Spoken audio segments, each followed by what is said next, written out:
Yan guys, Happy Day World. Today is 6:43. Agoy, 15 minutes before 7.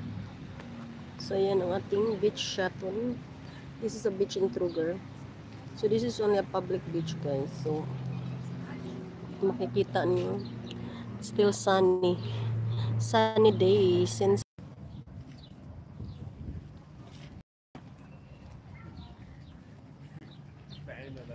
yan, daming mga tourist dito. And ano sila, mga turista, iba't ibang lahi. Ito naman parang German. So dito kasi guys is mga apartments and restaurants, and then ano na siya, dagat na.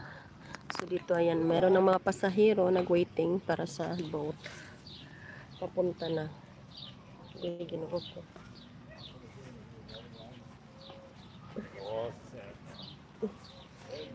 Ito yung line papuntang Kruger. So dito naman yung linya. Andito naman yung Camp Rojak. So pwede ka mag-rent dyan guys. Mag-rent ka ng isang camper. Boat line. So, uy, Kian. Mega loud shout out ko Kian. So, dito ayan nagline. So, I think 15 minutes.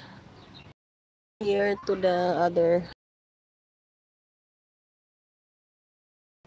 Ito naman yung Camp Rojak. So, pwede ka mag-overnight sa camper van. Tapos mag-grill ka. So, hindi ako nakapag-dagat. So, hindi ako nakaligo guys. Dahil it's red tide. Red tide. Wala ka agoy.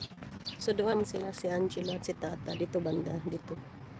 Kasi dito naman guys, hindi pwede maliguan. Siyempre, may ano dito. Linya sa barko. Ayan.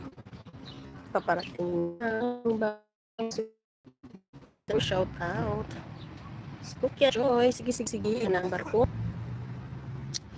Ito na. Dito.